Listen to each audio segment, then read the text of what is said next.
Empezamos. Hola, bienvenidos.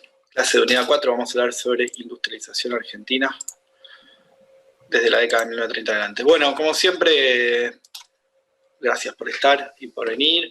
Vamos a tratar de ir más o menos rápido. Es una clase también con bastante contenido, pero al mismo tiempo, como siempre, me parece que yo y digamos todos los docentes de la cátedra lo que intentamos es como dar algo más de lo que están en los textos, entonces a veces la clase queda, me parece, un poco cargada de datos, inclusive hay más cosas que las que hay en el propio texto, y nada, también me parece que sirve un poco para ayudar a la lectura, o sea, si tienen por ahí con la clase un poco más de perspectiva y un poco más de datos o de cosas que no están estrictamente en el texto, a la hora de leer el texto también se lo facilita, creo.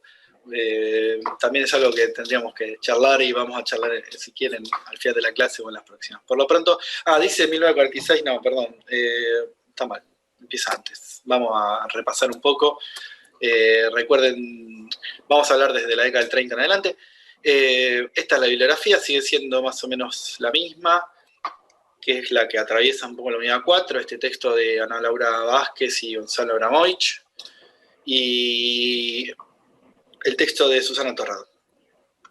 Nada, pensemos, también esto está bueno porque lo que armé acá, en realidad esto se lo copió un compañero de la cátedra, pero bueno, nos vamos pasando las cosas. Una línea de tiempo para, de vuelta, como ponernos en contexto de qué vamos a ver hoy, de qué es lo que venimos viendo y qué nos queda de acá hasta el final de la materia, para recordar. Esto lo vimos en la clase pasada, modelo aeroexportador, supongo que se acordarán.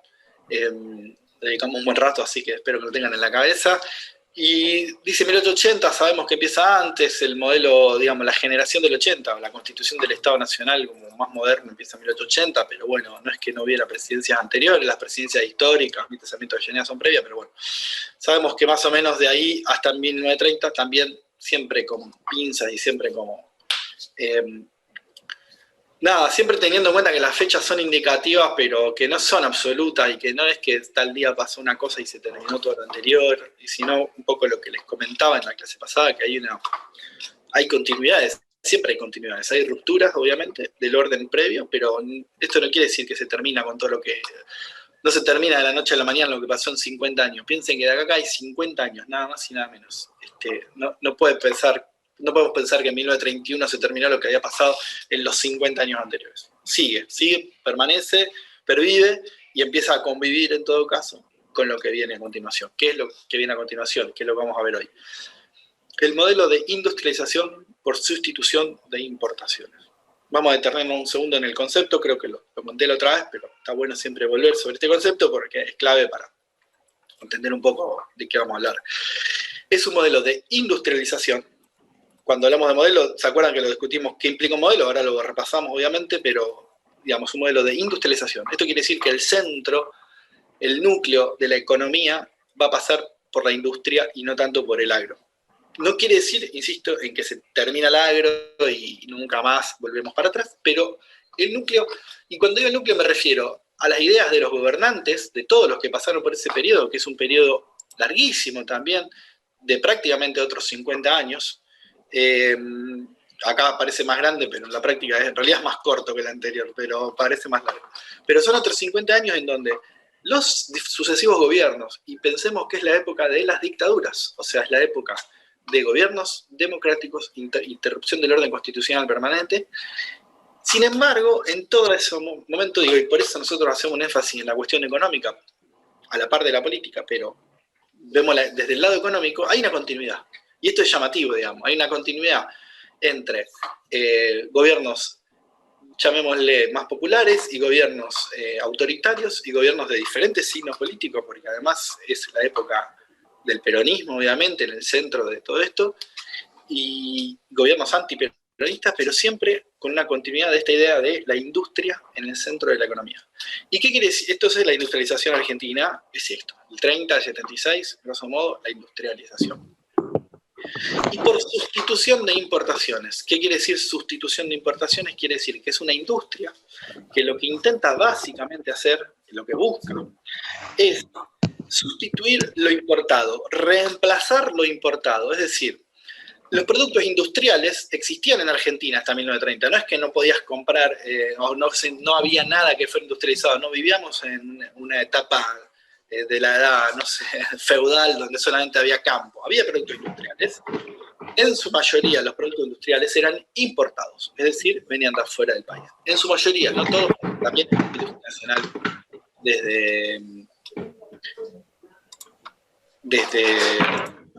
perdón, un segundito. ¿Dónde están? Acá, participo. Perdón, un segundito. Listo. Había que mutear a alguien. Digo, que era una industria que busca esto, reemplazar o sustituir lo importado por producción nacional. Eso es, básicamente, la lógica. Vamos a producir en Argentina lo que antes era importado. Vamos a sustituir lo importado de la industria. Entonces, vamos, es una idea, tampoco esto que pasa porque sí, y tampoco es que...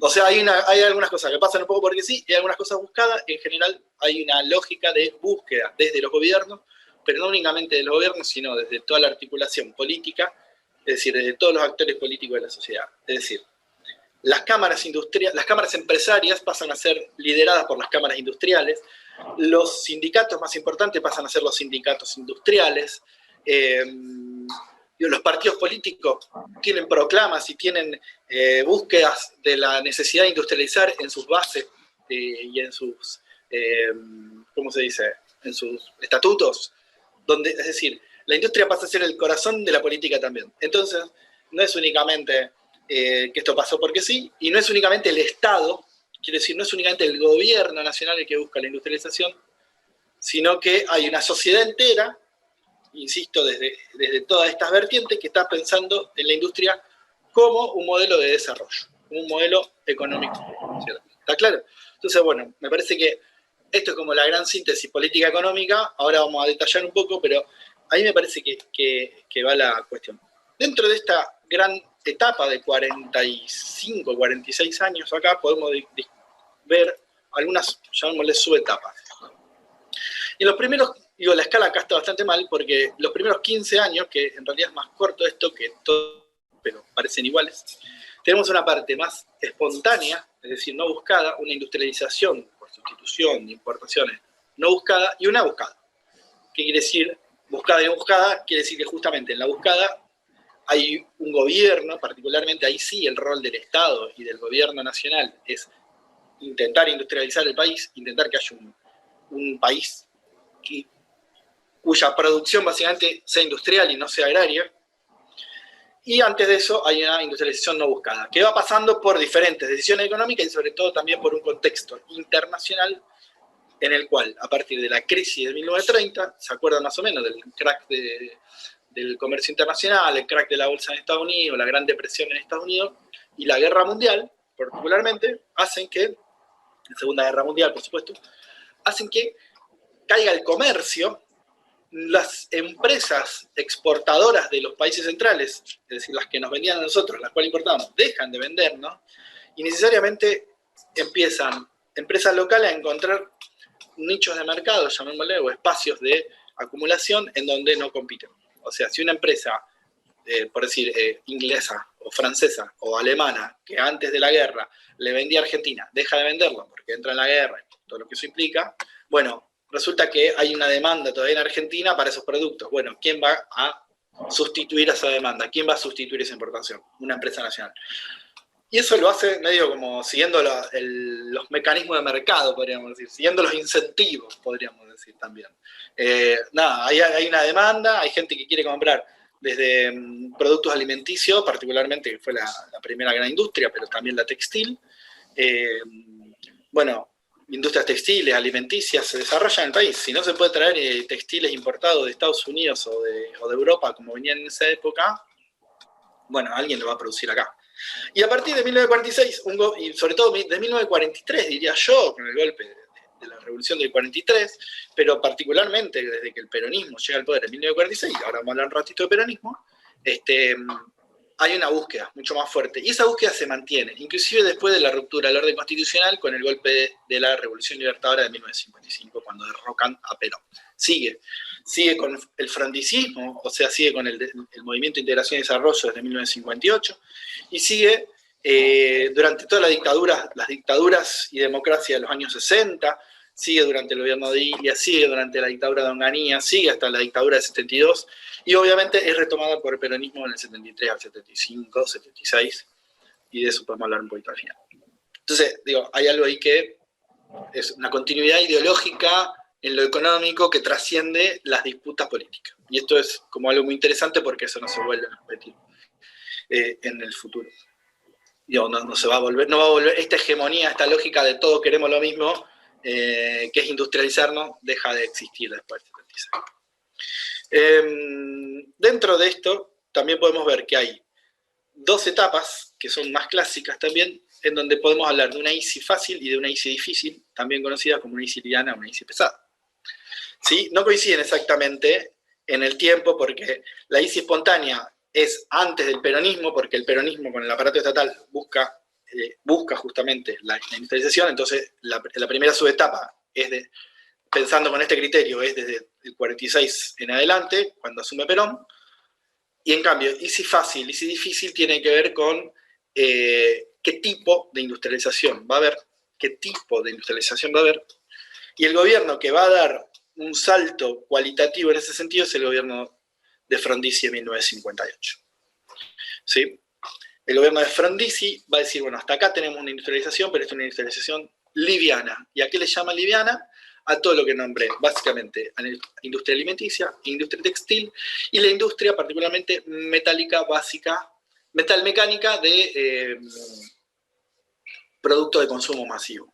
La industria de los calefones, las cocinas, las heladeras, etcétera, todo eso se llama industria liviana. Y a la industria pesada es la industria petrolífera, química, petroquímica, del acero y del cemento. Básicamente que son las grandes industrias mucho más voluminosas, más contaminantes también, supongo. La industria de la siderurgia, la industria de Somisa, que después fue Siderar, la industria de las grandes cementeras como Lomanera, y las petroquímicas, todo el polo petroquímico que tenemos acá en San Lorenzo, por ejemplo, empieza con mucha fuerza en este momento, aunque existía antes. Este giro de la industria difícil ya había empezado en los años finales del peronismo. El peronismo ya buscó este tipo de industrialización. Queda trunco después de del golpe de Estado del 55 y lo retoma con mucho más fuerza y con mucha más dirección el gobierno de Frondizi, y de ahí en adelante se busca esta industria mucho más, con más capital, con empresas más grandes y con sobre todo un gran aporte del capital internacional, de las empresas internacionales, extranjeras, que vienen a invertir en Argentina. Durante el peronismo esto no fue así. Igual, si tenemos un rato, vamos a charlar un poco de todo esto. Y estos modelos los podemos ver en el texto, particularmente esto me interesa porque así lo define Susana Torrado en su texto. Es una caracterización que utiliza únicamente esta autora, que nosotros damos la cátedra porque tiene sus cosas interesantes, pero que también es bastante particular porque esta definición que hace ella de un modelo justicialista y un modelo desarrollista no coincide con las visiones más tradicionales que son las otras dos que les conté recién. Pero también tienen que saberla, sobre todo porque es lo que está en el texto. Pero espero que quede claro, lo que ella habla es que hay un modelo justicialista que es el gobierno peronista, básicamente, del 46 al 55, y dice que después hay un modelo desarrollista que tiene que ver con el inicio del gobierno de Frondizi, del gobierno del partido desarrollista, del Movimiento de Integración y Desarrollo, y que llega hasta el año 72, hasta la dictadura de la NUCE, porque después se retomaría parte del modelo justicialista con el gobierno Perón. Es una distinción más política, me parece a mí, me parece que las otras son más económicas y compiten, o sea, en el sentido de que todas las interpretaciones son interpretaciones, son válidas y son interesantes. Después de esto, nada, lo que vamos a ver en las próximas clases, o sea, todo lo que viene en las próximas clases, pero no le voy a dedicar más tiempo. El modelo aperturista le llama también Susana Torrado. Este modelo aperturista que hemos llamado también en clases anteriores neoliberalismo o valorización financiera. Ella llama modelo aperturista. Entonces, según Torrado, esto en el libro de ella lo van a ver un modelo agroexportador, justicialista, desarrollista y aperturista. Esa es la línea de tiempo de Torrado. En la línea de tiempos que vemos, que dan, por ejemplo, en el otro texto, el de Vázquez y Abramovich, en el texto de Vázquez y Abramovich van a ver modelo agroexportador y sí neoliberalismo. Espero que más o menos le quede claro que estamos hablando más o menos de lo mismo, porque el periodo que Torrado habla como aperturista, los otros autores llaman neoliberalismo y están hablando prácticamente de lo mismo, el cambio de nombre, y obviamente hay un énfasis en algunas cosas más que en otras. Sobre este periodo vamos a hablar en el futuro, en la próxima clase. Así que paso de acá, nos queda también las últimas clases sobre cómo catalogar a los gobiernos de Néstor y Cristina Kirchner, que sería un neodesarrollismo, para tomar la idea de desarrollismo de acá, porque toma algunas cosas, o neojusticialismo, o nada, no quiere un nombre, estrictamente, no es que le vamos a poner un nombre, y neoliberalismo también, si es lo mismo que la dictadura del 76 y el gobierno de Macri. Esto también lo podemos, no, perdón, no la dictadura, sino todo el periodo 76-2001. Digo, no quiero igualar el gobierno de Macri a la dictadura, sino me refiero a si las políticas económicas del gobierno de Macri son asimilables a alguna de las políticas económicas de todo el periodo de 76 al 2001. Este es el gran panorama, the big picture, como dicen los norteamericanos. Veamos de este gran panorama un poco, vamos al detalle, que son los 30 o 45 años que nos interesan ahí. Este es un gráfico recontra complejo que también lo metí porque estuve a punto de sacar y al final dije, bueno, lo voy a dejar. Presten atención a la línea negra. La línea negra recta, es el valor de la industria manufacturera en millones de dólares entre el 30 y el 76. Son pesos de 1993, que también eran millones de dólares, lo mismo. Están llevados a una moneda comparable. Esto quiere decir que son en pesos de 1993, no importa, es una idea de cómo fue creciendo la industria, que empieza en 5.000 y 30 años más tarde, o 40 años más tarde, se ha multiplicado por 8. La producción en valores, digamos en pesos, de la industria se multiplica por 8 a lo largo del periodo. Es un crecimiento vertiginoso, siendo que es un periodo de crecimiento económico en general. El agro crece, el agro es la línea, esta rayadita de acá abajo. No miren las líneas verticales, solamente las líneas continuadas. La línea negra nos muestra esto, que hay un crecimiento todo a lo largo del periodo, que va desde 1930 hasta 1976, que crece y se acelera. Fíjense este crecimiento. Estos son los años de crecimiento del peronismo. No parece, pero acá hay muchos años de crecimiento del peronismo. Hay años de crecimiento en la década de 60 y toda la década de 60 y 70. Ahí tenemos un crecimiento enorme y una caída al final. Esta es la industria. Se ha multiplicado por 8 el valor en 45 años. Es un crecimiento enorme, enorme. De la industria. El agro, en tanto, no crece tanto. Las rayas verticales lo que muestran es como lo que pasó cada uno de los años. En otra escala, no está en una escala comparable, no tiene nada que ver, es un porcentaje, digamos, las líneas verticales, las barras verticales, cada una de estas. ¿Sí? Que es el porcentaje de variación de cada año con respecto al anterior. Esto quiere decir que, por ejemplo, este año creció un 13,3% respecto al anterior, y el año siguiente un 13%. Para que tengamos una idea, ¿recuerdan cuando hablamos del crecimiento del PBI de cada uno de los últimos años? Hablamos del 2%, el 4%, el 3%. Acá estamos hablando que la industria cada año producía muchas veces 7, 12, 6,9, 7, 9, 10, 18% más que el año anterior. Es un crecimiento notable con algunos años de caída en el medio.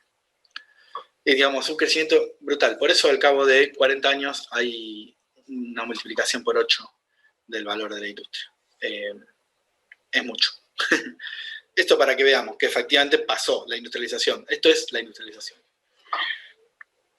Recordemos algunos los puntos que habíamos visto en la concepción de Vázquez y Abramovich. Primero la idea del económico. El económico, ¿se acuerdan? Tiene que ver con industrialización sustitutiva de importación y dirigida por el Estado. Hay un proteccionismo, hay una protección de la industria y está dirigida por el Estado.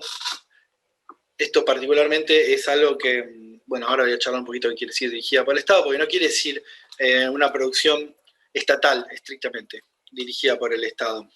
Lo digo ahora.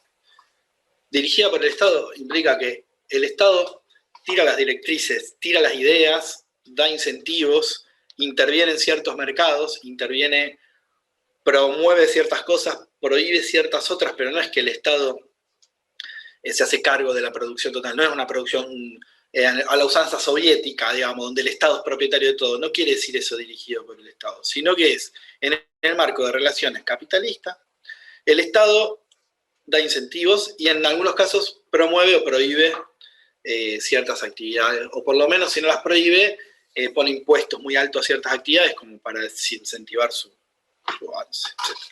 Y en ese sentido el Estado dirige y protege la producción. La producción centralizada está en la cuestión la producción está centrada en la industria. Eso es desde lo económico. Y desde lo político hay un bloque, podemos llamar un bloque nacional popular o es un bloque oligárquico conservador. Esto dice Vázquez de Abramovich, esto es una lectura de un autor que se llama Eduardo Basualdo, que me parece bastante interesante. Lo que Basualdo ve y lo que toma Vázquez de Abramovich es que se arman bloques políticos. Bloques políticos, no quiero entrar en teoría política porque me parece que excede con mucho lo de este curso, pero básicamente la idea de que hay actores políticos que se coaligan y que forman bloques de poder. Que en el bloque nacional popular básicamente están los sindicatos y están las pequeñas empresas de capital nacional. Ese sería como el bloque, y en el bloque oligárquico conservador estaría el gran capital internacional y sectores medios, urbanos, qué sé yo, no estrictamente. Más que nada son las grandes corporaciones, las grandes empresas que lideran internacionalizadas, y la oligarquía tradicional que viene del periodo previo, que se ha diversificado, que ha cambiado sus rubros y que antes eran la oligarquía del campo y que esas mismas familias muchas veces pasan a ser dueñas de grandes empresas.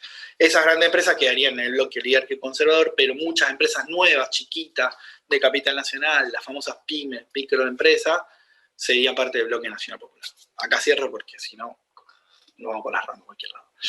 Hay un Estado que planifica, interviene y regula. Esto me parece es la clave. Planifica en el sentido que le dije recién, interviene en donde hace falta, también prohíbe o promueve actividades y obviamente regula. Lo que sí hay como la cuestión social, digamos, me parece, ¿se acuerdan? El tercer punto tiene que ver con la cuestión, perdón, el tercer punto es el rol del Estado, el cuarto punto es la cuestión del aspecto social o societario, mejora la calidad de vida de los trabajadores, hay un crecimiento de la clase media, esto pasa todo a lo largo del ciclo de estos 40 años, los empleos empiezan a mejorar en los salarios, y mejores salarios implican mejor calidad de vida para grandes masas de la población. Ya se deja de vivir en esa Argentina de las élites del 10% más rico y 90% pobre, para pasar a vivir en una Argentina que cada vez va incorporando más trabajadores y trabajadoras al mundo del consumo. Esta es la parte societaria, el cuarto punto. El quinto punto, la cultura y recreación de masas, ascenso social y valor del trabajo como ordenador. Esto lo hemos charlado un poco en la clase pasada, así que debería pasar rápido. Y el sexto punto, para entender el patrón de acumulación, es el contexto mundial de crecimiento y desarrollo. Este es el contexto de todo el mundo. Particularmente después de la Segunda Guerra Mundial, cuando Europa y Estados Unidos y Japón empiezan a crecer, industrializándose, o sea, en una lógica parecida a la nuestra, pero en algunos casos inclusive con más vigor. Estados Unidos ya era un país industrial antes de la Segunda Guerra Mundial, muy industrial. Japón era un país industrial antes de la Segunda Guerra Mundial. Alemania y Francia se empiezan a recuperar, y Inglaterra también se empiezan a recuperar después de la Segunda Guerra Mundial, y el bloque soviético también tiene un momento de crecimiento y de auge durante todas las décadas entre los 40 y los 70. Son los 30 años gloriosos. ¿Sí? Hay un momento de crecimiento del capitalismo. Y esto también, en un punto, Argentina no es ajena al movimiento mundial, un movimiento mundial con mayor parecido, digamos, en el sentido de las cuestiones sociales y culturales, un mundo donde también las clases medias crecen, un mundo donde también hay ascenso social, donde hay donde ascenso social quiere decir personas que nacen en la pobreza, pero sus hijos ya no lo son, etc. Y vemos como vamos a ver 3 periodos a continuación, que son un poco los que les nombré recién. Primero, la industrialización espontánea, del 30 al 45, la buscada del 46 al 58 y la buscada del 58 al 65. En primer caso liviana y en el segundo pesada. ¿Sí? Vamos recordando estos conceptos. ¿Queda claro hasta acá? Antes de que arranque con todo esto. Igual ya arranqué medio bastante. Arranqué como rápido, pero no los estoy viendo. No le veo las caras para saber si están como anonadados de tanta información. Pero tampoco es tanta información, me parece. Creo que, bueno, no sé. Cualquier cosa me van diciendo. No duden en interrumpirme. Y Sol, también, si tenés algo para aportar, lo que quieras, adelante. Bueno, la industrialización espontánea, la industrialización del 30 al 45, hay un proteccionismo de hecho. Este proteccionismo de hecho, proteccionismo quiere decir que hay una protección a las industrias nacionales con respecto a las extranjeras. El proteccionismo, de hecho, ocurre en la práctica porque en realidad baja mucho el comercio internacional y empresas no pueden exportar desde los países centrales a los nuestros, entonces en la práctica se protege la industria. No es que hay un superproteccionismo, pero se protege la industria. Hay una oligarquía que diversificó las inversiones, como les dije recién, una oligarquía, es decir, las grandes familias, dueñas de terratenientes, con grandes riquezas y grandes capitales, basados en su riqueza agraria o agropecuaria, empiezan a invertir en industrias. Entonces diversificar la inversión quiere decir tener como inversiones en diferentes formas, digamos, como si uno quisiera invertir y decir, bueno, quiero invertir un poco en esto y un poco en lo otro, eso se llama diversificar la inversión, tener una inversión diversa. Y la industria es liviana. La industria es liviana, particularmente, me parece que lo que hay que pensar en este momento es, bueno, esto lo discuto ahora, pero esta industria liviana es básicamente textil y alimenticia. Es industria fácil, son máquinas chiquitas, no sé, la industria textil, son telares, no sé, hay todo un conjunto de, por ejemplo, y esto tiene que ver también mucho con las zonas del país, porque particularmente nosotros siempre vemos la historia como muy porteñocéntrica, ¿no? Y esto es lo que pasó en Buenos Aires, la industria textil, en el resto del país no hubo tanta industria textil. Pero hay una industria, pero particularmente en el conurbano de Buenos Aires, en lo que se llama el Gran Buenos Aires en ese momento, las industrias textiles son chiquitas, son tallercitos de 1 o 2 telares con 3 o 4 personas que hacen cosas básicas, telas particularmente, pero eso, sobre todo confecciones más que telas. Y eso, y en el resto del país, particularmente Santa Fe, industria alimenticia, industria relacionada con lo que ya producíamos, o sea, en industria lechera, molinera, harinera, galletitera, digamos, todo lo que de la carne, obviamente, relacionado a la carne, toda esa industria que se trata de procesar, aceitera, procesar productos primarios. Entonces, esta es la primera industria. Y es liviana porque justamente no requiere grandes inversiones. No hay todavía una industria química, petroquímica. Esto pasa. Sobre el Banco Central, juntas reguladoras, control de cambio, esto es lo más económico. Ahora les cuento un poquito más en detalle. Se crea el Banco Central en 1935. Hay juntas, ahora les cuento sobre las juntas en la siguiente filmina. Pero esto para tener esto como un resumen de todo lo que viene, así que en realidad no debería hablar tanto. Esto para tenerlo en la cabeza.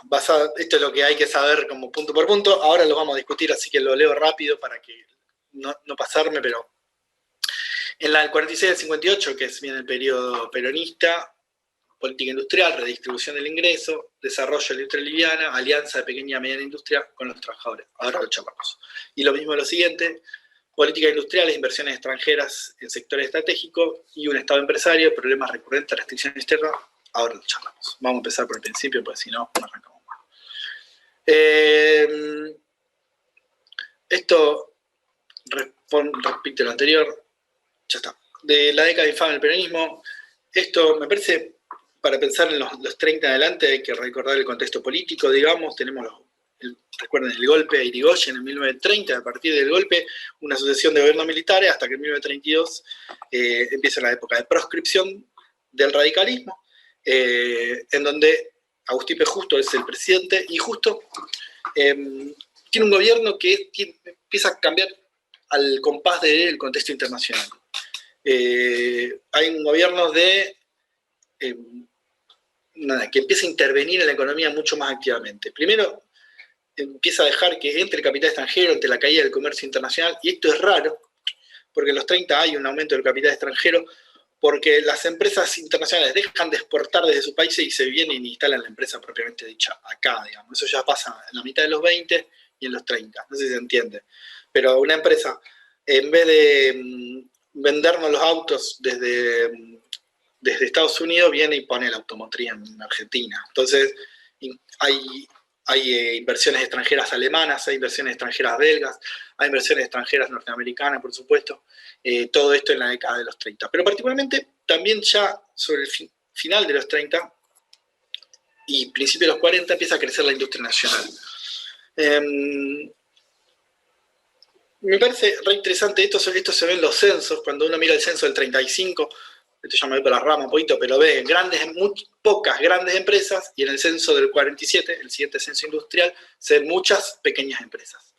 Entonces, cuando se pasa de pocas grandes a muchas pequeñas, es porque justamente han crecido pequeñas empresas nuevas, chiquitas, nacionales. Y esto empieza a pasar particularmente desde el 43, pero ya en los 30 pasa. Y lo que hay es un Estado interviniendo, ya, y esto es el gobierno de Justo, un Estado que empieza a pensarse como un Estado moderno, a la par de lo que estaba pasando en el resto del mundo en los 30, particularmente en Estados Unidos, cuando hablamos del New Deal, del gobierno de Roosevelt, que es el gobierno que después de la Gran Depresión intenta justamente llevar adelante políticas que podríamos llamarle keynesianas, aunque recordemos que Keynes escribe en 1936 su obra, pero son keynesianas antes de Keynes, pero acá también hay políticas que podríamos llamar keynesianas antes de Keynes.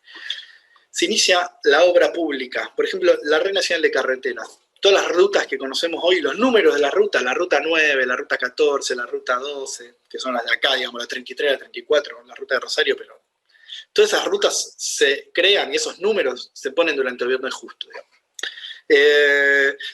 Se hacen esas rutas, primero y principal, digamos, no es que no existieran, ¿no? Pero se asfaltan, no todas, ya había asfalto obviamente, pero empieza un plan de obra pública de gran envergadura. Esto es lo que interesa, digamos, un gobierno que empieza a hacer cosas desde el Estado. Decir, bueno, vamos a hacer esto, ¿por qué? Y porque esto es justamente keynesiano.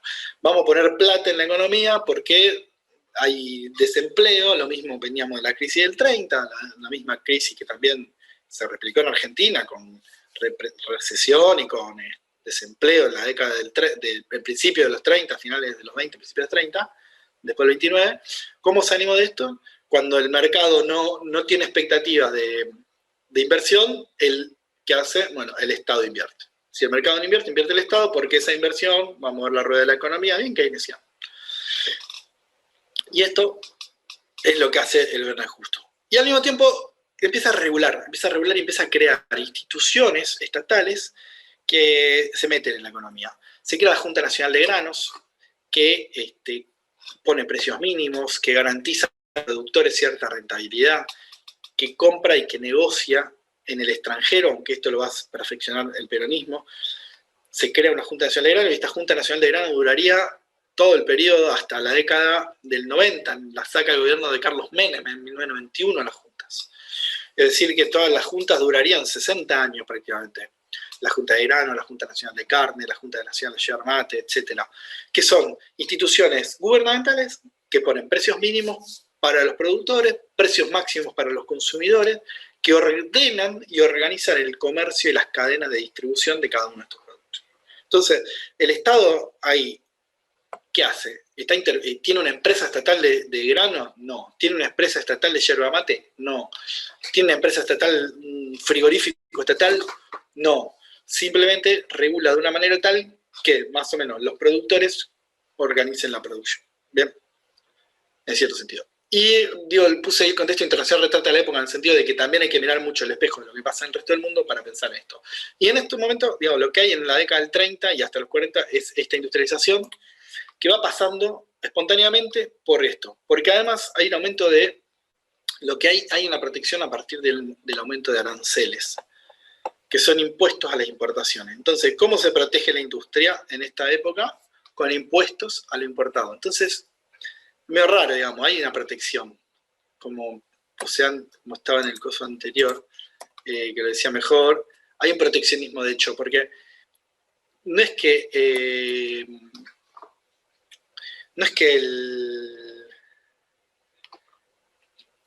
no es que hubiera un Estado como haciendo cosas para ayudar, no sé, prohibiendo, sino poniendo aranceles. Básicamente lo que haces es también decir, bueno, lo importado le pone un gran impuesto, si lo importado tiene un gran impuesto más caro, entonces permitís que la industria nacional pueda crecer sin competencia de lo importado. Esta es una teoría que se aplicó en todo el mundo, digamos, esta idea de proteger la industria naciente. Lo aplicaron los japoneses desde finales del 19, digamos, del siglo XIX, lo aplicaron los norteamericanos prácticamente todo durante el siglo XIX, lo aplicaron los europeos un poco menos, pero también, sobre todo Alemania, sí tuvo una política muy parecida, y Argentina lo que hace es copiar lo que habían hecho los japoneses, los norteamericanos y los alemanes, es decir, poner un impuesto a lo importado para que la industria nacional nazca y crezca, se usa siempre esa metáfora biológica, es decir, bueno, que la industria nazca, crezca protegida. Que no, ¿cómo la protegemos? Bueno, con un impuesto a lo importado, que se llama un arancel. Hasta acá, esto es lo que grandes cosas que hay que saber de los 30, con esto alcanza y sobra. Chicos, vamos a ver el peronismo, más o menos. Nada, siempre el peronismo es un tema para charlar mucho y muy interesantísimo para diseccionar y pensar. Vamos a ver algunas cosas muy básicas del peronismo.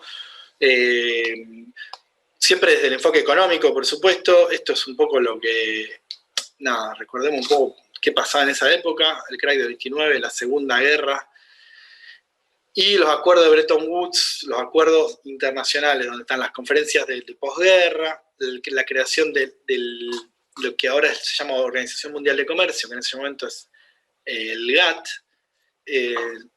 Nada, esto para que lo sepan, pero cuando se crean grandes instituciones, también se crea acá, falta, pero la ONU, el Fondo Monetario Internacional, el Banco Mundial, todo esto se crea en 1945. A la salida de la Segunda Guerra se crean Naciones Unidas, que no existía, y los bancos, el Banco Internacional de Reconstrucción y Fomento, Fondo Monetario Internacional, Banco Mundial, etc. Pero en Europa sí tenemos nacionalizaciones y estado de bienestar, particularmente después de la posguerra. Después de la posguerra, no, en la posguerra, justamente, durante, unas máximas muy interesantes del peronismo. En 1810 fuimos libres políticamente, ahora anhelamos ser económicamente independientes. Debemos producir el doble de lo que estamos produciendo, multiplicarlo por 4 mediante la industrialización, es decir, enriqueciendo la producción por la industria, distribuir equitativamente esa riqueza y aumentar el estándar de vida de nuestras poblaciones hambrientas, que son la mitad del país. Queremos que el capital y el trabajo sean asociados, colaboradores y no fuerzas en pugna, pues la lucha destruye valores, solo la colaboración puede aumentar la riqueza. Dos citas de Perón que me parecen muy interesantes para tener por ahí una síntesis de algunas de las ideas centrales del peronismo. ¿Qué vemos acá? ¿Qué podemos leer en estas citas? A ver. La industrialización, clave, ¿sí? La idea de... Perdón. ¿Sí? La industrialización. Primero, enriquecer la producción por la industria. Distribuir equitativamente la riqueza, me parece que acá está el salto clave del peronismo, que esto no existía antes, porque lo que piensa el peronismo justamente es no solamente vamos a producir más, sino que esta producción ahora debe distribuirse equitativamente. Aumentar el estándar de vida de las poblaciones hambrientas, bueno, esto es una consideración un poco exagerada tal vez, incluso para el momento ese. Queremos que el capital y el trabajo sean asociados y colaboradores y no fuerzas en pugna. La idea justamente de la alianza de clases del peronismo, que obviamente los partidos de izquierda siempre le van a reclamar, diciendo que el peronismo no busca esta lucha de clases entre capital y trabajo, como decía el marxismo, y que, bueno, nada, eso. me parece interesantísimo para pensar la lógica peronista, decir, bueno, ¿cómo salimos adelante o cuál es la lógica para hacer crecer el país? Tiene que haber un acuerdo, una asociación, una colaboración entre capital y trabajo. Algunas de las políticas económicas del peronismo las podemos sintetizar con estos puntos. Estos puntos son bastante más profundos, me parece, está un poco mejor diseccionado que, humildemente, que lo que están en los textos. Entonces también, con pinzas, en los textos está menos, pero me parece que acá hay algo para prestar atención. Si seguimos esto, me parece que van a entender con mucha más claridad lo que viene en los textos. Primero, la idea de planificación. Como les decía antes, no intervención directa, no estrictamente, lo primero es la planificación, después está la cuestión de la estatización y la estatalidad, pero la planificación es decir, bueno, el Estado dice que queremos industrializarnos. Entonces hay una industrialización dirigida por el Estado.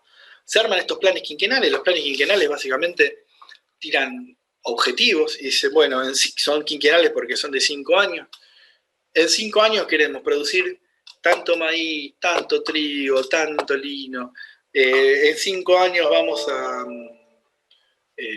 no sé, vamos a ver cuánta producción de acero, cuánta producción de hierro, eso, objetivos, y luego cómo se buscan esos objetivos con políticas, con lo que fuere, que haga falta, con incentivos, con desgravaciones impositivas, o sea, quitarle impuesto a quien haya que quitarle impuesto para que se sumen capitales a producir, lo que haga falta para cumplir ese objetivo. ¿Sí? Pero bueno, por primera vez un proyecto gubernamental se pronuncia enfáticamente a favor de la industrialización del país, porque los gobiernos anteriores no tienen industrializan, pero no es que no hay una prédica oficial sobre la industrialización. Un punto clave del peronismo es la cuestión de la transferencia de ingresos. Punto clave, central, nodal, y que hace me parece la esencia misma del peronismo y que tiene que ver un poco con la frase anterior sobre esta colaboración. La transferencia de ingresos. ¿Qué es transferencia de ingresos? Es decir, ¿se acuerdan que decimos, bueno, producto es lo mismo que ingreso? Bueno, producto es lo mismo que ingreso. Vamos a ver, se produce, pero esta producción y la distribución van a ser lo mismo. Todo lo producido, ¿quién se lo queda? ¿Cómo se distribuye? En principio, hay dos transferencias interesantes. Una transferencia sectorial. El agro, se crea el IAPI. Y acá se profundiza la cuestión de la Junta de Granos, porque este punto sí me parece muy interesante, el del IAPI, por eso está resaltado acá. El IAPI es el Instituto Argentino para la Promoción del Intercambio. No importa, la sigla es un instituto que básicamente se convierte en el único comprador de los bienes agropecuarios. Es decir, todos los productores de granos del país le venden al IAPI. ¿Sí? Le venden al IAPI. ¿Por qué? Porque el IAPI entonces va a ser quien concentre toda la oferta de esos granos y pueda negociar en las exportaciones de una manera mejor que si fuera cada productor por separado. No sé si queda claro. ¿Para qué se hace el IAPI? Juntamos a toda la producción y negociamos afuera. Pero al mismo tiempo, esto le garantiza, y esto es lo que hace el Estado, lo que dice el Estado es lo siguiente. Le voy a pagar un precio único a cada productor para que, si hay un precio internacional muy elevado, las ganancias se las quede el Estado. ¿Sí? Pensemos en esto. El IAPI, todos le venden al IAPI. Yo soy un productor rural, le tengo que vender al IAPI. El IAPI junta todo y dice, yo te pago a vos tanto. ¿Cuánto? $100 la tonelada, por decir algo. ¿Cuánto vale internacionalmente? $150 la tonelada. Entonces el productor va a decir, pero en el momento me estás cagando, digamos. O sea, yo podría vender a 150 y te lo tengo que vender a vos al Estado a 100, digamos. Efectivamente, el Estado dice, bueno, pero 100 me parece un precio justo, razonable, donde vos tenés tu ganancia, y si hay una ganancia extraordinaria, la vamos a redistribuir entre todos los argentinos. Pero al mismo tiempo, dice el Estado, y esta es la lógica del IAPI, en el momento en que en vez de 150 el precio internacional sea 80, porque nosotros sabemos que los precios internacionales suben y bajan, y cuando 80 vos te vayas a morir de hambre, el Estado te va a seguir pagando 100. ¿Sí? El Estado va a garantizar este precio de 100, en el momento bueno, la diferencia la que haga con el Estado, y en el momento malo no la perdés vos. También el Estado te garantiza la supervivencia con un precio que te va a seguir dando ganancia. ¿Se entiende? Esta sería la lógica de por qué se crea el IAPI. Para decir, bueno, vamos a redistribuir esta ganancia extraordinaria que tiene el agro, que parte de una concepción de que los precios que tienen los productos agrícolas no se corresponden con los costos de producción, no se corresponden con una ganancia lógica para el resto de la economía, y a partir de ahí,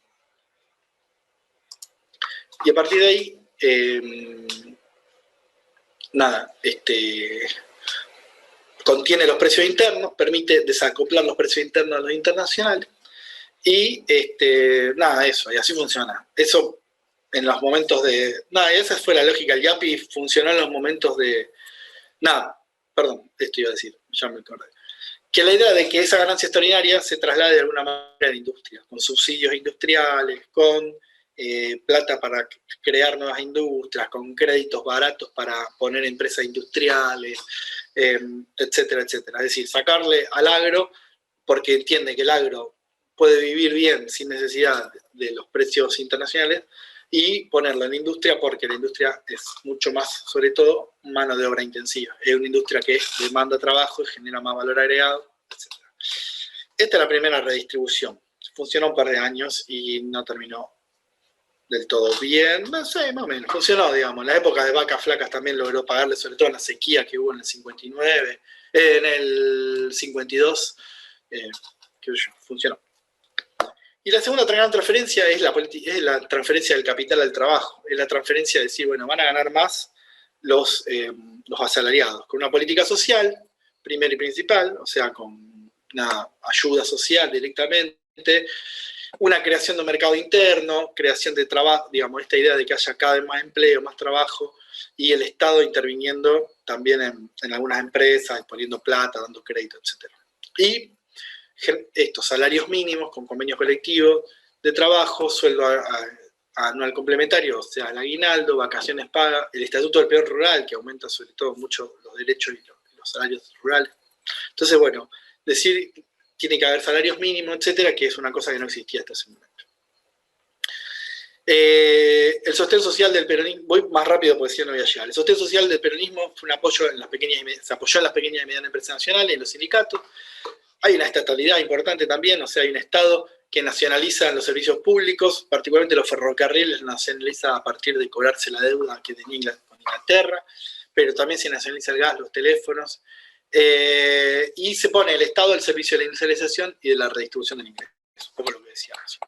Se crea una flota mercante nacional, se crean las aerolíneas argentinas, se crean centrales térmicas, los yacimientos petrolíferos y carboníferos fiscales, y se dan bienes salariales, se da salud, educación, vivienda, turismo, es decir, se pone guita desde el Estado para que haya salud pública de calidad, para que aumente la educación pública, se crea la universidad obrera, se da la gratuidad de las universidades, la universidad obrera es la UTN, se crea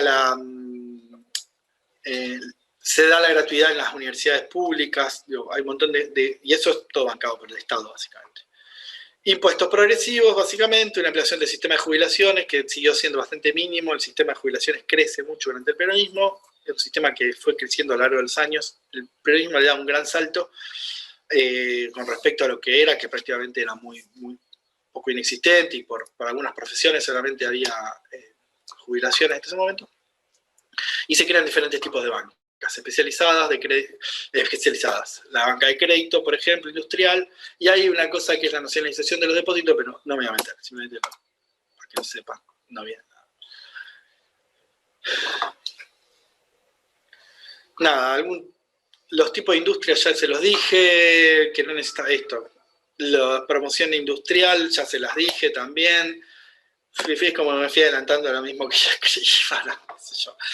Pero no, esto complementa lo que les dije recién, básicamente. No hay nada. Bien, hasta acá el peronismo. Vamos a hablar del desarrollismo porque me interesa. Pensé que estaba más corto de tiempo, pero bueno, vamos a llegar. ¿Qué sigue en los 40, los 50 y los 60? Bueno, este es la Guerra Fría, digamos. Estamos en el medio de la Guerra Fría, básicamente. Pero recordemos, la Revolución China, la Guerra de Corea, que es buena parte bien la Guerra Fría, la separación de Corea del Norte y Corea del Sur, comunistas y capitalistas de ese momento. Por supuesto, un granito político y cultural para la Argentina fue la Revolución Cubana, un hito en el sentido de que la Revolución Cubana fue una referencia para política y cultural para todos los sectores argentinos, para la izquierda y para la derecha, para el peronismo también. Entonces es insolayable, digo, porque para toda América Latina fue un golpe político, digamos, que hizo repensar la política. Entonces, bueno, fue como decir, bueno, la Guerra Fría se trasladó a algo mucho más cercano, como un país americano, y ya dejó de ser Guerra Fría y pasó a ser un país que pasó al eje soviético, pero mucho más cercano, digamos, más país más hermanado y más cercano tradicionalmente a Argentina, como puede ser. Nada, en medio de la Guerra Fría, la separación de las Coreas, la Alianza para el Progreso, que es la intervención norteamericana en América Latina, digamos, que viene después de la Revolución Cubana, la creación del Muro de Berlín, bueno, ya sabemos, todas las discusiones que hubo durante la Guerra Fría, y algo de esto para tenerlo en la cabeza. Pensemos qué pasó, el sentido de la crisis misil, el sentido de Kennedy, chuf. Pensemos en el mundo de las ideas.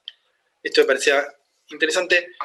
Sobre el desarrollo, digamos, ¿qué es el desarrollo? Primero, ¿qué busca el desarrollismo, digamos? Porque el desarrollismo es como una corriente política y económica que se ve en Argentina porque toma el gobierno directamente en el Frondizi, pero también en todo el resto de América Latina hay diferentes movimientos desarrollistas.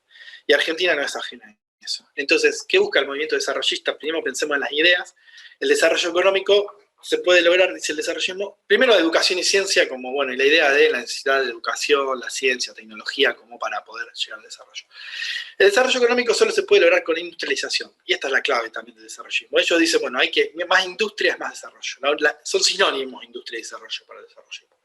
Para el peronismo, la industria es parte de una necesidad de crecimiento, de afianzamiento político, pero para el desarrollismo es todo la industria, porque la industria es el progreso, la industria es el desarrollo económico. La industria permite incrementar la productividad y posee muchísimos encadenamientos con otras ramas. ¿Sí? Esto van a decir, y esto en parte es cierto, y también dicen todos los países desarrollados son industriales, y esta es la lógica del desarrollismo. Y es verdad, por lo menos era verdad en ese momento que los países desarrollados eran industriales, o buscaban tener la industria o poner la industria en el centro. Entonces dice, bueno, ¿cómo llegamos al desarrollo? Industrializando, es esto, sinónimo. Y decir que estamos subdesarrollados, decir lo mismo que desintegración productiva. La desintegración significa que no hay entramado, que no hay ramas productivas nacionales, ¿sí? Pero lo que busca el desarrollismo es justamente que haya un entramado productivo. Entonces van a decir, ¿cómo nos industrializamos? Y esto ahora lo vamos a ver. Si nos faltan industrias básicas, la industria pesada, ¿se acuerdan que antes hablamos de industria pesada? ¿Qué hacemos? Nos falta aluminio, nos falta metal, siderurgia, nos falta química, petroquímica, petróleo, desarrollo de industria petrolera, acero, papel, celulosa, cemento. Bueno, ¿qué hacemos si no tenemos todo eso? Porque tenemos que pasar a la siguiente etapa. Ya pasó la easy fácil, van a decir los desarrolladores, tenemos que ir a una etapa pesada. ¿Cómo hacemos si no lo tenemos? Bueno, la lógica que tiene el desarrollismo es abrirse al capital extranjero y decir, bueno, que vengan los capitalistas de las grandes corporaciones multinacionales, van a venir a Argentina, van a traer su producción, van a traer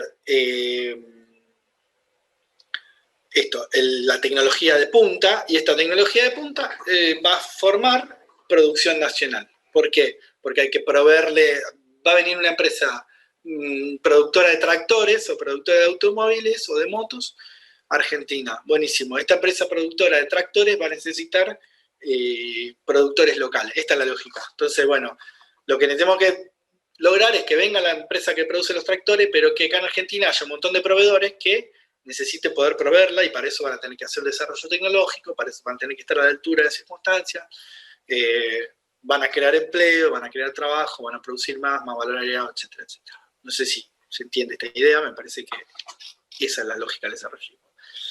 Y vamos a desarrollar entonces los sectores avanzados, ¿sí? Porque tenemos un desarrollo desequilibrado. También esto, ven que necesitamos equilibrar a nivel geográfico, a nivel país, el desarrollo. Entonces, bueno, vamos a traer las grandes empresas. ¿A dónde van a ir? Bueno, pueden ir a Buenos Aires, pero necesitamos proveedores en todo el resto del país que se encadenen y qué sé yo, para no crear una desigualdad y un desequilibrio estructural.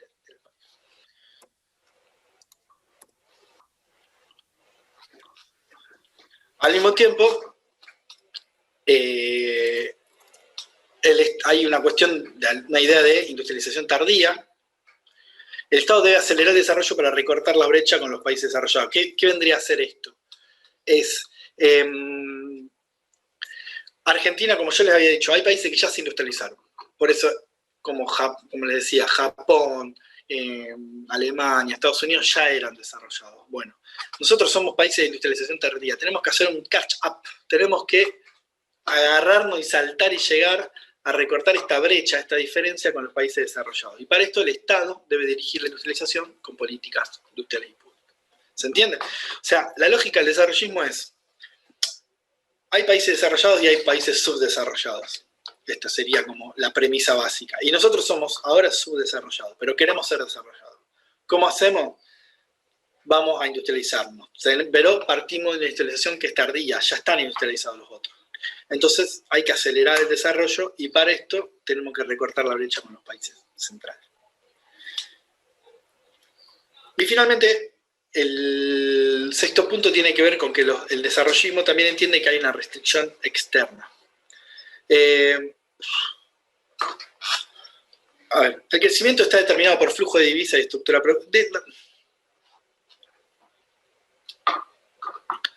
A ver cómo se los digo más fácil lo que lo puse ahí, porque me parece medio como que quedó medio copiado y muy complejo. Pero no lean lo que dice ahí, no lean lo que dice ahí. La restricción externa es básicamente la idea de que el país tiene un problema que es que no puede crecer si no tiene divisas. Encuentra una restricción, encuentra un punto donde no sé cómo decirlo, una valla sobre la cual no se puede pasar. ¿Sí? Esta restricción está determinada justamente por las divisas que hay y por la capacidad de generar nuevas divisas. Si no tenemos divisas, si no exportamos lo suficiente, no vamos a poder crecer. Vamos a discutir un poquito la cuestión de la restricción externa después. Ahora dejémoslo como una idea del desarrollismo, ahora vamos a ver cómo, pero en la práctica, porque en todo caso volvemos a la definición más tarde. Me parece que se complejiza acá. A ver, en la práctica, ¿cómo funcionó el desarrollismo? Porque estas son las ideas, lo que le dije recién. ¿Sí? Entonces, bueno, la idea del desarrollismo es industrializarnos. Bueno, fantástico. ¿Cómo vamos a financiar esta industrialización? Como les decía recién, con la inversión extranjera directa. Con las leyes de promoción industrial y la ley de inversión extranjera directa, la 14.780-81, ¿sí? Se da un montón de prerrogativas o no prebendas, sino beneficios al capital extranjero. En realidad, no estrictamente beneficios, sino lo que hay es una igualación de derechos entre el capital nacional y el capital extranjero. Y esto, en un contexto donde hay países desarrollados, ultratecnologizados, modernos y de primer mundo, vienen a competir acá y si no hay una protección de los derechos de nuestras propias empresas, evidentemente hay una ventaja para el capital extranjero. No sé si se entiende. Argentina tenía empresas que producían nacionalmente muchas bienes industriales. Cuando viene una empresa extranjera que produce mucho más barato porque tiene una tecnología más de punta, tiene una maquinaria más moderna, tiene conocimiento más sofisticado, etcétera, si no se le pone arancel o no se le pone impuesto al importado, viene la empresa extranjera en la práctica tiene muchos beneficios. Entonces, la idea de estas leyes fue igualar derechos entre los nacionales y los extranjeros. En la práctica es beneficiar al capital extranjero. Se les dio una libertad de entrada, de salida, de operar en los mercados cambiarios, de remitir utilidades. Básicamente se le dio una excepción impositiva. Básicamente se le dijo al capital extranjero, vengan e instálense. ¿Por qué? Porque un poco la ideología desarrollista es la que les nombré recién. La ideología desarrollista es que venga el capital extranjero, que nos va a desarrollar. Necesitamos industrializarnos y como no tenemos una industria nacional demasiado sofisticada, tenemos que permitir que venga el capital extranjero. Desde la práctica, la modernización, sí, esto pasó, se crea el Instituto Nacional de Tecnología Agropecuaria, el Instituto Nacional de Tecnología Industrial, la Comisión Nacional de Actividades Científicas y Tecnológicas, la EUD, la Auditoría Universitaria de Buenos Aires, se recrea la Universidad Tecnológica Nacional, que es la Universidad Obrera Nacional creada por el peronismo, pero se le da un perfil de universidad tecnológica a la Universidad Obrera. Entonces, bueno, hay como la concepción de cómo nos vamos a modernizar, entre comillas. Y después, obviamente, hay una cuestión de discusión sobre los recursos estratégicos, particularmente sobre el petróleo. Se dan concesiones a empresas extranjeras, esto ya no importa, el petróleo es demasiado, no tema, ya está, para que se sepa. También hay, se inaugura Somisa y ya yacimientos carboníferos en Río Turbio, o sea, hay como también, esta Somisa es estatal, es la empresa que hace acero, que hoy es Siderar en San Nicolás, pero bueno, se crea una empresa, esto también es un proyecto que había empezado el peronismo no pudo terminarlo, y los yacimientos carboníferos, que también lo había empezado el peronismo y no pudo terminarlo, en Río Turbio de Santa Cruz. A diferencia de la primera fase, se intentó completar y complejizar la ICI, buscando promover la producción nacional de bienes intermedios e insumos estratégicos que la industria productora de bienes de consumo final venía requiriendo. Todo esto lo que quiere decir es que básicamente se intentan producir la ICI fácil, para pensarlo de alguna manera, la ICI liviana, produce que consumimos todos. Produce planchas, calefones, el peronismo a los 30, produce cocinas, produce productos de consumo masivo. Y es más fácil hacer eso. La cuestión en la ICI difícil es hacer los pasos anteriores. ¿Cómo hacer, no una camisa, cómo hacer tela? ¿Sí? No cómo hacer un calefón, sino cómo hacer la chapa que después se va a usar para hacer cocina, calefón y heladera. ¿Sí? Y hacer chapa en trenes de laminación, digamos, hay toda una tecnología mucho más intensiva, más gigante, más pesada, mucho más capital se necesita. ¿Se entiende? O sea, lo que busca la ICI pesada ya no es envasar pintura y tener una industria envasadora de pintura, es hacer el látex, digamos, es hacer la petroquímica. Entonces, se va como para atrás en las cadenas, digamos, y se busca lo que no se llegó a hacer nunca, eso es lo que se intentó hacer, y se hizo. Lo que no se llegó a hacer nunca, que es el último paso de la industrialización, es hacer las máquinas para producir los bienes intermedios. O sea, uno haría el bien final, antes de eso está el bien intermedio, y antes de eso hay una máquina que lo hace, que ya requiere un nivel de tecnología muchísimo mayor. Bueno, esa máquina no llegó a hacerse nunca. Bueno, pero acá vienen devaluaciones, hay un plan de estabilización, me parece que, bueno, obviamente esto estuvo, recordemos que el peronismo hubo un golpe de Estado y estuvo proscripto todos estos años y que había efectivamente un montón de resistencia obrera a todo esto. Hay un crecimiento, hay un mantenimiento de los salarios crecen mucho más durante el gobierno de Ilia que durante el gobierno de los 50, pero no importa. Esto me parece que, bueno, el desarrollismo lo podemos ver hasta acá. ¿Y qué pasó de ahí en adelante? Hay una extranjerización de la economía. ¿Qué quiere decir extranjerización de la economía? Quiere decir que dentro de la economía nacional hay un peso mayor del capital extranjero, es decir, hay más empresas extranjeras, que eso no es ni bueno ni malo, pero esto implica mayores pagos de utilidades y royalties o regalías. Esto recuerden que golpean o sea, si las empresas extranjeras vienen y todos los años que cada ganancia las mandan al extranjero, toda esa acumulación nacional se va. Entonces la balanza de pago pasa a ser deficitaria. Y en términos de poder económico significó el ingreso del capital concentrado con intereses propios, porque básicamente lo que empieza a ver es como, bueno, crecimiento de grandes capitales nacionales, esta oligarquía diversificada que sigue creciendo y rompe el pacto de burguesía nacional clase trabajadora. La inversión extranjera directa se radicó, y esto ya se los dije, pero por las dudas, petróleo, automotriz, metalmecánica, siderúrgica, petroquímica, que son intensivas en capital. Eh, y finalmente hay mercados concentrados, oligopolios, que hemos hablado de esto bastante, de cárteles y oligopolios, y un empeoramiento en la distribución del ingreso.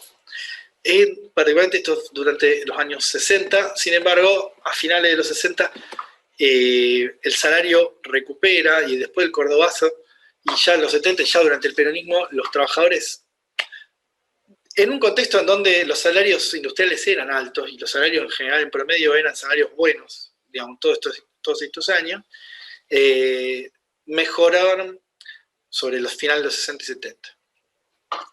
Yo quería explicarte un poquito, me adelanté al final, terminamos bastante rápido, pero para explicar un poquito de vuelta lo de la restricción externa y lo de los ciclos de estómago. Porque me parece que acá hay, para cerrar, después de toda esta información, de muchos datos y qué sé yo, me parece que hay 2 o 3 puntos clave para resaltar de estos años, y por ahí damos lugar a un poco a la charla. Primero, que durante estos años, ya durante el peronismo, pero esto es algo que queda, digo, antes de ver este gráfico, no se distraen con el gráfico, así les puedo decir lo que quiere decir. Además voy a hacer, así le voy a poner la pantalla en negro, así me ven, y ahora vuelvo al gráfico. Durante todos estos años, lo que hay es un lugar clave del salario en la economía nacional. ¿Qué quiere decir un lugar clave del salario? Quiere decir que durante todos estos años se prioriza tener buenos salarios, porque justamente está la lógica de que si los trabajadores cobran bien, van a comprar, van a gastar y va a haber demanda. O sea, vamos a tener un mercado interno fuerte a partir de pagarle bien a los trabajadores. Un poco la lógica de Ford, ¿se acuerdan?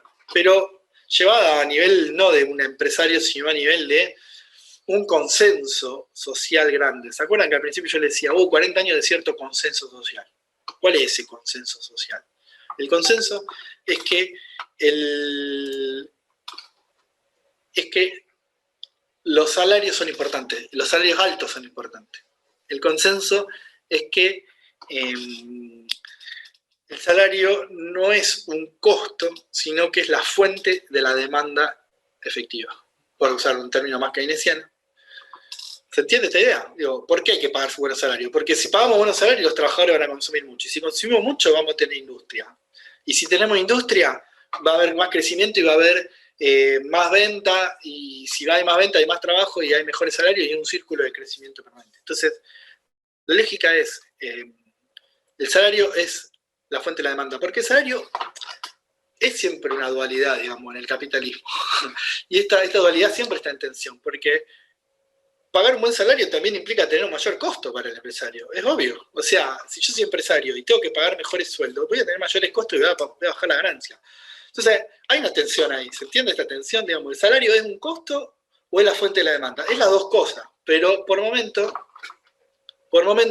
hay un consenso social de que es importante que los trabajadores ganen bien para que sea la fuente de demanda, para que creen empleo, para que todos vendan, etcétera, etcétera. Y por momento esto se rompe y gana la otra visión en donde el salario es un costo. Entonces, si es un costo, yo voy a tener que bajarlo como empresario lo más que pueda, y no quiero un salario alto porque de última lo que quiero es más ganancia y no me importa el crecimiento y la demanda agregada y todo eso, cháchara. ¿Se entiende? Pero esta tensión se va a romper en 1976 con la dictadura militar.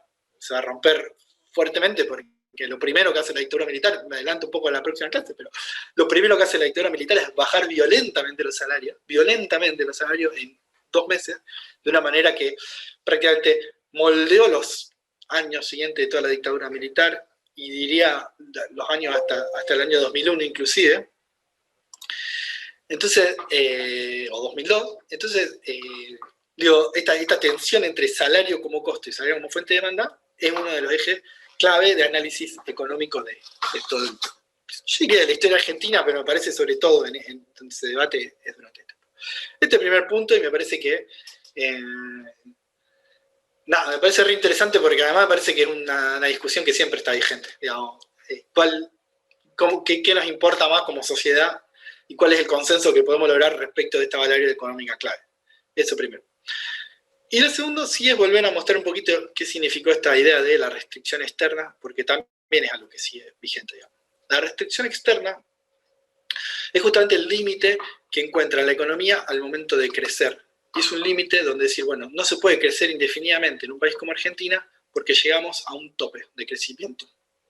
Y este tope lo dan los dólares o las divisas. ¿Cómo opera esta restricción externa? ¿Cómo opera la restricción externa? En el momento de crecimiento económico, mejora los salarios, mejora la capacidad industrial, mejora la demanda, pero pasan varias cosas. Una, las empresas necesitan proveer cosas cada vez más sofisticadas y entonces, o bien, las tienen que importar, entonces necesitamos dólares para importar los bienes nuevos y sofisticados del extranjero, o necesitamos maquinarias que no se fabrican en el país para producir esos bienes acá, que también son importadas y también requerimos de dólares para importarlas. Y este límite se encuentra enseguida. Y además, al mismo tiempo, los consumos son más sofisticados. No es que las empresas quieren producir porque quieren producir. Los trabajadores y trabajadoras logran satisfacer sus necesidades más inmediatas de consumo. Es decir, bueno, ya tenemos ropa, tenemos alimentos, tenemos vestido. Bueno, bárbaro, ahora quiero un iPhone para ir a un lado. Queremos celular de última tecnología y quiero el último iPad y qué sé yo.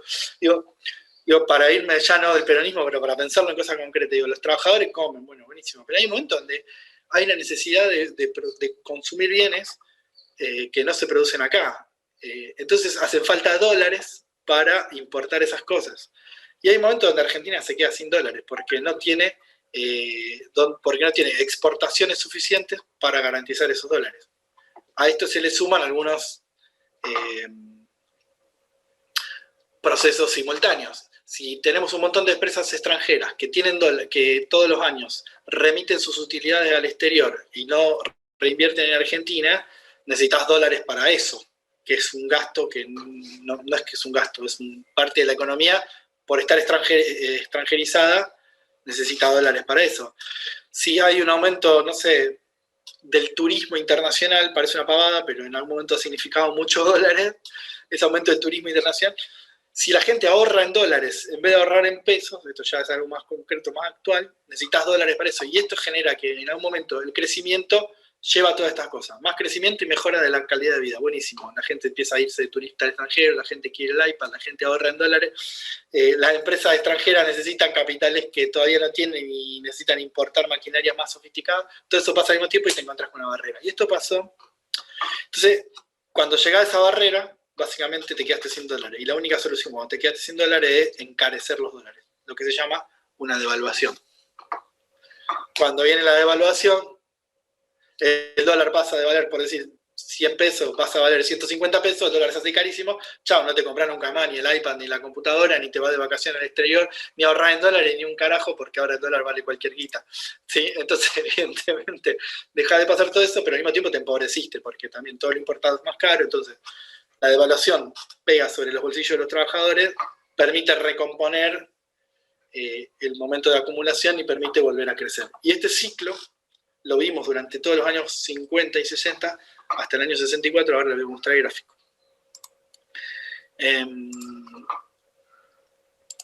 Y me parece re interesante porque vean abajo los años de crecimiento y caída. Tenemos, por ejemplo, partamos del peronismo, ¿no? Acá en los años 30 hay crecimiento. Esto es el crecimiento del Producto Bruto Interno, o sea, de la producción específicamente.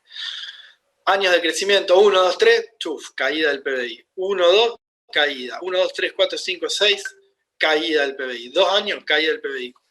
Y cada una de estas caídas del PBI, digamos, estos años de crecimiento enorme del producto del desarrollismo, por ejemplo, 7.9 y 7.1, llevaron a esto, al ciclo de stop and go, al ciclo donde la restricción externa aparece en Argentina. Digamos. La restricción externa, nada, fue apareciendo.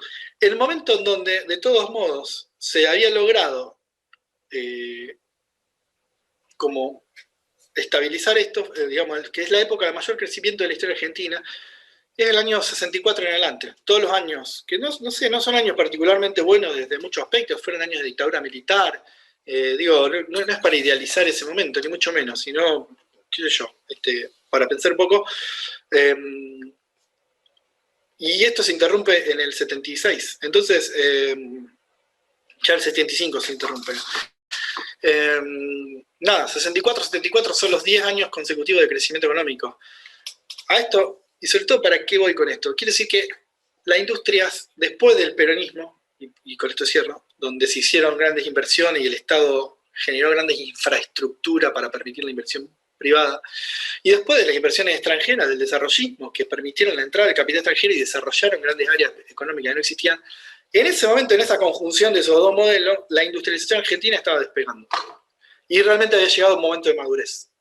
Un momento de madurez quiere decir un momento en donde esta industrialización tardía estaba llegando a los niveles en algunos aspectos, a los niveles de producción de los países centrales. En el año 74 en Argentina se fabricaban calculadoras electrónicas, por decir algo, se fabricaban ciertas partes de computadoras.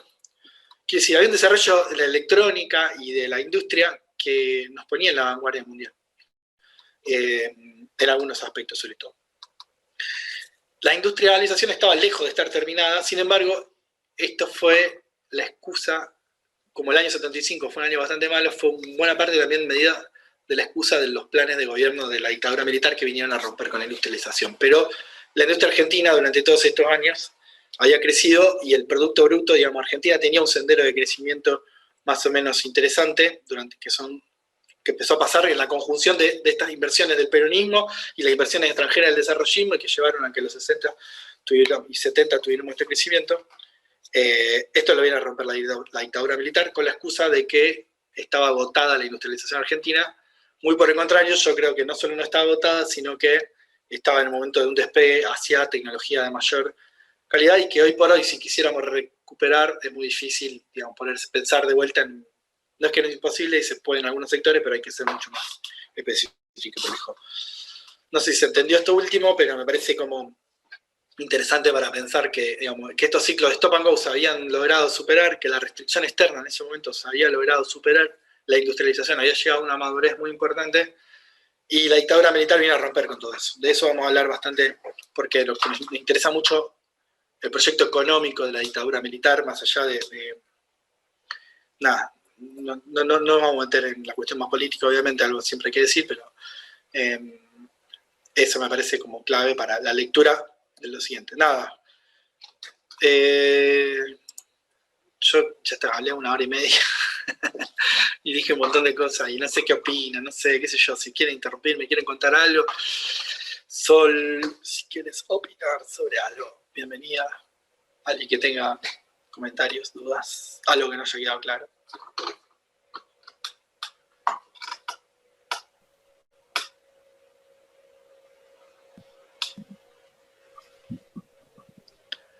Bueno, no sé, sigan, por favor. Pueden ponerlo por escrito también, si quieren, si no tienen. David, ¿el PowerPoint lo vas a subir? Sí. Sí, por supuesto. Ah, bueno, porque hoy no llegué, no te pude seguir. Ay, no, hoy dije muchísimas cosas. No, es que... no pude copiar todo. Es como un tema que me gusta mucho, particularmente es como, no sé, me interesa y me sé un montón de cosas. Y es como que a veces quiero decir muchas cosas y no, a veces no paro. Es como que tengo que parar antes porque a veces que... A mí me interesa y me gusta y entiendo, pero bueno, que no les parezca lo mismo y que les aburra. No, a mí me gusta más esta parte, estas dos últimas unidades me parecen más interesantes que la 1 y la 2. Como Sí. que me gusta más. Es un poco la idea, me parece que es como la 1 y la 2 el precio que hay que pagar para llegar a la 3 y la 4. Es como lo que nos gusta también de la materia, un poco es esto, poder discutir esto, no economía en el aire o no sé cómo decirlo, en la teoría económica, sino algo mucho más concreto que estudiar la historia, ¿no? Y ahora vamos a tratar de llegar con Sol, vamos a hacer un esfuerzo y vamos a ver si podemos hablar hasta de Alberto Fernández y las medidas de la semana pasada. No sé si está ahí. Nada, ahí nos animamos, algo puedo decir. Lo bueno de estos modelos también es que también se van repitiendo a lo largo de la historia. Esto que decía la vida y la ruptura de las continuidades. Una vez que entendemos más o menos de qué va cada modelo, cuál es el modelo de acumulación del primer peronismo, cuál es el modelo de acumulación del kirchnerismo, qué cosas hay en común y qué rupturas hay, también después como que podemos armarnos un esquema en la cabeza y más o menos entender de qué va cada uno. Entonces a veces decimos, bueno, vamos a darle el Alberto Fernández, y capaz que no, pero sí vamos a tener un montón de elementos para poder decir, bueno, este es el modelo de acumulación que viene teniendo por ahora, o parece que es más parecido a esto, en este sentido es más parecido al kirchnerismo, en este sentido no. Digo, me parece que eso es lo más importante de poder llevarnos a esa idea, y la gran ruptura que se da con la dictadura, que es lo que vamos a ver después, tanto en torno a lo que fue la industrialización, lo que fue la apertura con el resto del mundo, el concepto que se tiene de la economía, porque también en algún punto lo importante es que podamos, o sea, detrás de cada de estos modelos de gobierno y de formas de gobernar, hay miradas sobre el funcionamiento de la economía. Esto que decía la vida, decir, bueno, el peronismo tiene la mirada de que el crecimiento se da a través del mercado interno. Entonces, está traccionado por la demanda. Bueno, hay otros modelos que dicen, no, el crecimiento se da por la oferta, entonces hay que, bueno, esto que decíamos por ahí del desarrollismo también, bueno, tenemos que garantizarle condiciones a la oferta para que se desarrolle, a los empresarios para que puedan crecer. Bueno, lo mismo con la dictadura, digo. Estas son cuestiones que subyacen por ahí estos modelos económicos y estas formas de gobernar y dirigir la política económica de un país, pero que atrás hay, obviamente, por un lado, técnicos, que en ese momento era muy importante, digo, la tecnificación de la cartera económica era importante, y y todavía las hay hoy, grandes teorías. O sea, cuando vemos a Milei en la televisión discutiendo con un economista que pueda llegar a ser el funcionario actual, o sea, los dos estudiaron y se posicionan en distintas teorías económicas. Y eso es lo que, una vez que empecemos a entrar como en contacto con esta parte de la historia argentina, ya nos vamos a poder dar cuenta automáticamente, bueno, este está posicionado desde este lugar, este está posicionado desde este otro. Y se va repitiendo de alguna forma, es como también como dice Marx, que la historia se repite. Es realmente así, digamos, son con su continuidad y su ruptura va configurándose como una especie también de péndulo donde se avanza hacia un lugar y después se vuelve hacia otro, ¿no? Eso para mí es lo más importante que podemos sacar de esta parte, de esta unidad, que para mí también es la más linda. Coincido con Laura en eso. Sí, a mí también me gusta mucho. Particularmente, yo estudié bastante. Profe. Sí, te escucho, Máximo. ¿Cómo andás? ¿Cómo te fue en el examen, che? Bien, aprobé. Tomás y yo aprobamos. Gracias, profe. Nada, me había surgido, no pude escuchar bien recién lo que decía la profe, porque se me venía cortando un poco, pero se me había surgido medio una duda crítica respecto a estos desarrollistas, cómo en su cabeza o cómo ellos políticamente tenían la intención de acortar esta brecha entre los capitales extranjeros y la producción interna. ¿Cómo planeaban eso? Porque no terminé como de comprender eso. La idea es que vinieran directamente, es decir, la brecha es, para mí, la que quieren acortar es la brecha entre países, digamos. O sea, dicen, bueno, la producción norteamericana, típicamente la producción de Estados Unidos produce a este nivel, nosotros producimos a este nivel. ¿Cómo hacemos para producir a este nivel? Y a este nivel me refiero a las cantidades, a las tecnologías. Dice, bueno, que venga esta empresa norteamericana, una petroquímica norteamericana, venga acá, instale una planta y haga lo mismo. Es decir, en la práctica lo que dicen es, esta empresa que traiga su tecnología, su capital, su qué sé yo, nosotros le vamos a dar en Argentina beneficios fiscales, beneficios, lo que haga falta para que venga y se instale. Entonces, sí, bueno, ¿qué producen allá? Ahí producen, no sé, pinturas sintéticas, buenísimo, que acá no producimos. Bueno, van a venir a producir pinturas sintéticas.